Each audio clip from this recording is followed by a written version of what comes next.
Assalamu alaikum. Welcome students. We are discussing about data structures. Data structures. In this, today we will see about arrays. We already know array is nothing but it is a ordered collection of data elements of the same data type. That is array. In array, three types of arrays are there: one-dimensional array, two-dimensional array, and multi-dimensional array. Now we are seeing operations on arrays. First we will see in one-dimensional operations of array. We already know the syntax of one-dimensional array. That is data type, array name, here size. This is the syntax of array. For example, data type, it may be a int, name I am giving a, size I am giving, for example, 10, like this. Here size 10 means it is the maximum number of elements that an array can hold. This array can hold maximum 10 elements, 10 data elements. Clear? If you see, this is how we represent in data memory, how it is assess the memory, acquiring the memory. We can represent it as address. It contains address. When the element or a variable save in the memory, it should have some address. Using that address only we can access that address. Content, location. For example, I am telling these are the how location will be, how the address will be. This array will be say address. For example, if the address starting address is 1000, for example, I am telling, it may be depending on the computer what is the memory allocated for a particular variable, depending on that. For example, the starting address of this array will be 0. Next, the content may be a, anything we are saving in this array. For example, a, I am saving characters like that, or instead of that we will see a only. See, this location is a of 0. A of 0 is the location. This is the value we save in this. This is the address. The next address is 1001, because arrays are always occupy the continuous memory. Continuous. How much we are giving the size, that much it will continuously acquire. 1001, 1002, like this. Clear? For example, if it is integer means 2 bytes for each element. For each integer variable it occupy 2 bytes. If it is character means it is 1 byte. You already discussed these things in last year, like this. Because let we will define instead of int, if it is character, then it will occupy 1 byte for each character. Each letter it occupy 1 byte. 01, 1003, 1004, 1005, like this. For example, if it is 5,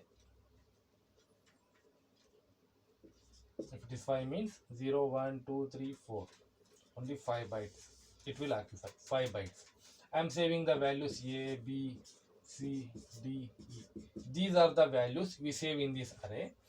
The location will be a of 0, a of 1, a of 2, a of 3, a of 4. These are the location. These are the index. Index value will be it should be a positive number. It always start with 0, 0, 1, 2, 3, 4, like this. This is how the memory will be allocated for the array in the memory in the computer. Now if you want to know what is the length of the array, if it is 5 only, we can easily know what is the length. For example, if large array is there, how to calculate the length of the array will be that we will calculate. For example, length will be represented with L. Here we should remember this is the lower bound of the array. A of 0, it is the lower bound. It is the upper bound. Lower bound means starting location. Upper bound means higher maximum, how much it is contained, that is upper bound. Then the length of the array we can calculate. Yeah, length L is equal to, we can calculate like this. It may be a by using this lower bound and upper bound, we are calculating the address. Length is equal to upper bound minus lower bound plus 1. This is the formula you should remember to calculate the length of the array. Length of the array L is equal to upper bound minus lower bound plus 1. Remember here you should, for example, for this array, if you want to calculate length is equal to upper bound, here what is the upper bound? Upper bound is 4 minus lower bound is 0 plus 1. Then 4 minus 0 plus 1 is 5. Length of this array is 5. Here we can know length of the array is 5. Understand? This is how we calculating the length of the array. Length of the array L is equal to upper bound minus lower bound plus 1. You should remember this formula. If it is any n number of values are there in that, by using this, if you know the upper bound and lower bound, we can calculate the length of that. Or if you know length of the array, then we can calculate the upper bound also. Remember, for example, in the same example, we know length of the array is 5.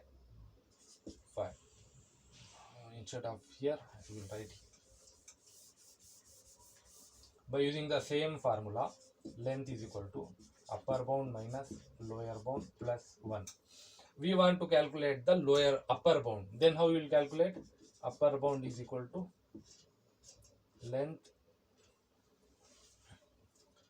plus lower bound minus 1. This all the values we are shifting from left to right. Then it will know length of the array is 5, lower bound is 0 minus 1. Then upper bound is equal to 4. See, upper bound value is 4 here. This is how we calculating the length of the array. Or if you know length of the array, how to calculate the upper bound. This is, we know lower bound is always 0 because index value is always start with 0 only. So lower bound is 0 only. Upper bound we can calculate. This is about array representation, how it will occupy the memory. Now we will see the operations performed on the arrays one by one.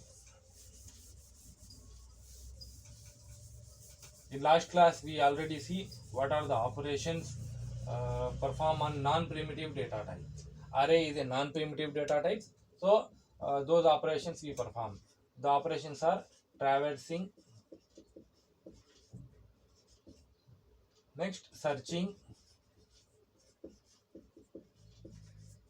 sorting, inserting,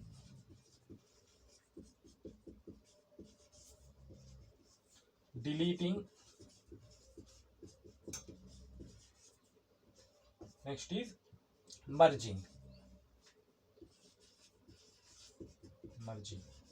These are the operations we perform on array. In exam you can get a question like this, what are the operations performed on non-primitive data types? Answer is same. If you get the answer, what are the operations performed on arrays, then answer is same answer, because array is a non-primitive data type only. Traversing, searching, sorting, inserting, deleting and merging. We already know what are these. Traversing means it is a process of reaching the or reading the data element of array, but at least once. One array is there, we starting from starting value to end, we are reading each and every value at least once. That is the traversing. Traveling, if this is an array, for example, this is an array containing the 1 2 3 4 5 6, these are the numbers. Then traversing means from here we are reading, first we are reading 1 2 3 4 5 6, we are reading continuously, that is traversing. Searching means finding the location of that particular element in the array, that is searching. Clear? Searching is nothing but we are finding the location of an element. For example, we want to find the location of 3. What is the location of 3 here? It is A of 2. This is the location. We are finding this location in the particular array, that is searching. Sorting means arranging the elements in a particular order. It may be ascending order or it may be a descending order. Inserting means inserting a element into an array. Inserting the element into the array, that is nothing but inserting. Here inserting means we are new element we are inserting. It may be depending on at what position we are inserting. You will see in next class.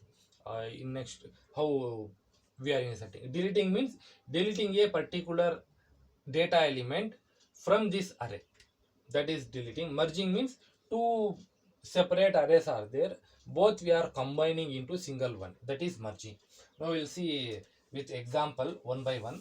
First we will see traversing.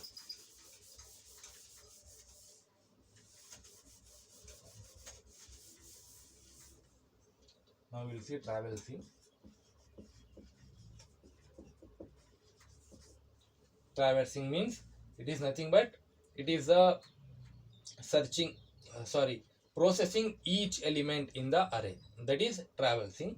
For example for traversing is just we are checking which is the largest number in an array, that is one example for that. Clear? This is about traversing. If you see one example, let's see. For example, we are just reading the elements, that is also an example for traversing. Or we are reading from the keyboard, from the input device, after that we are displaying that value, that is also an example for traversing, because while reading also we are reading all the elements. Displaying means we are assessing all the element at least once for displaying the particular array. For that, if you see the example, how the travels will be done. Algorithm will be travels. A is an array, upper bound, lower bound. These things we know. It is in array. To perform the particular operation, what is the algorithm means? First step. These algorithms you already studied in first year. You already studied how to write the algorithm. Step 1, what is? By using the for loop only, we are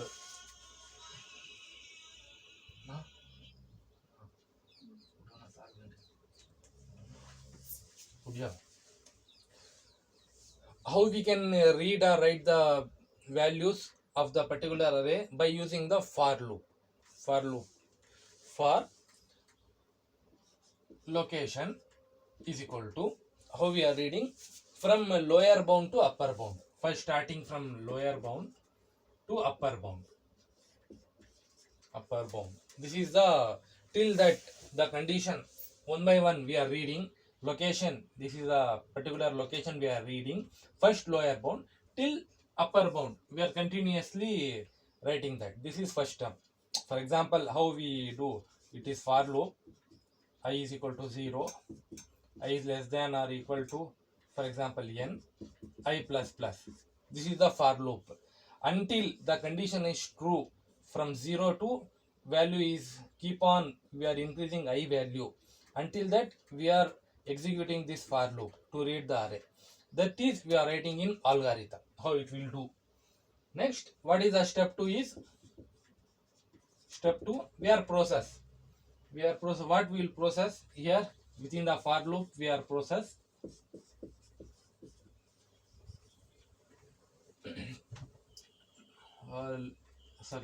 array of A is array of location. Array A of location. We are reading the value or we are writing the value into a particular location. This is step 2. Here until that for loop. After that it is the end of for loop. End of for loop. This is second step. Finally, step 3 is exit. It is we are exiting the values. If you see example, if you will understand. For example, it is one array A of 5. We are initializing one array. Now I want to read the values into this. It is an integer type. Then how we will do? We are writing one for loop. I is equal to 0.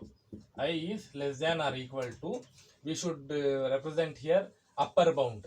If 5 means it is the size of the array is 5 here. Now upper bound becomes always upper bound is less than the length of the array. So 4 is the upper bound until from 0 to 4 the length becomes 5, then I plus plus. This is a for loop. Here we are reading the values within the array. A of I is equal to particular value we are reading here. Other than from keyboard we are reading the values C in A of I. From keyboard we are entering the value. That value will be saved in A of I. A of I is A of 0. If, for example, if we enter 9, 9 will be saved here 9.0 until the condition is true. This will be executed. This is the one simple example for travels. We already discussed this in previous classes also, how we are reading the values from for loop. Clear? This is about travels. Now we will go for another operation.